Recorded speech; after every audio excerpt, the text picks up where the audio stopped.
देश में आजकल एक नए वर्ग की चर्चाएं जोरों पर है और ये वर्ग है पसमानदा मुस्लिम्स का। जी हां, भारतीय जनता पार्टी पसमानदा मुस्लिम्स को लेकर काफी सक्रिय नजर आ रही है। ऐसे में आपके लिए ये जानना सबसे ज्यादा जरूरी है कि आखिरकार कौन है ये पसमानदा मुस्लिम्स और बीजेपी आखिर इनकी बात कर क्यों रही है। ये रिपोर्ट देखिए। देश के प्रधान सेवक ने जिक्र किया है पसमानदा मुस्लिम्स का। पसमानदा का मतलब है वो लोग जो पीछे छूट गए, दबाए या फिर सताए हुए लोग।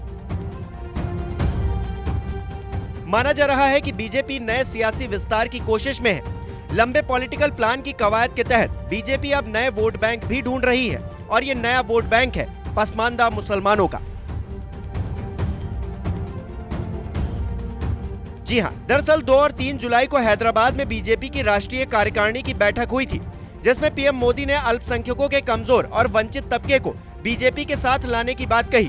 पीएम मोदी ने कहा कि हमें तुष्टीकरण नहीं बल्कि तृप्तिकरण के रास्ते पर आगे बढ़ना है। इसके लिए अल्पसंख्यक समुदाय के बीच देश भर में स्नेह यात्रा निकालनी चाहिए। पीएम मोदी ने अपने कार्यकर्ताओं को संबोधित करते हुए कहा कि अल्पसंख्यकों में भी उन लोगों से जुड़िए जिनकी कोई बात नहीं करता है। खास तौर से जिस देश में अल्पसंख्यक का मतलब मुसलमान ही समझा जाता हो, उन मुसलमानों में वो तबका जिसकी कोई सुध नहीं लेता, वो है पसमानदा मुसलमान। देखा जाए तो मुस्लिम समाज के भीतर 85% हिस्सा पसमानदा समाज का ही आता है। 2011 की जनगणना के हिसाब से देखें तो 19.2% मुसलमानों में 85% हिस्सा पिछड़े और दलित मुस्लिमों का है, जो कि मुस्लिम समाज में एक अलग सामाजिक लड़ाई लड़ रहे हैं।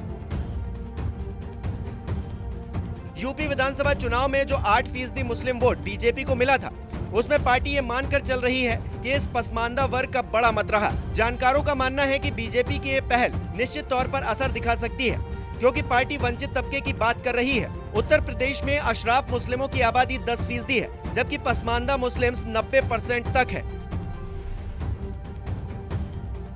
खास तौर पर मुरादाबाद, अलीगढ़, मेरठ, वाराणसी जैसे शहरों में उनकी बड़ी तादाद है, जो दस्तकारी से जुड़े हुए मुस्लिम्स की आबादी वाले इलाके हैं। ऐसे में बीजेपी इस मुद्दे के जरिए भले ही सियासी फायदा तलाशने की कोशिश में है, लेकिन ये पसमानदा वर्ग के लिए भी अहम है कि उसे कम से कम इसके जरिए प्रतिनिधित्व तो मिल रहा है।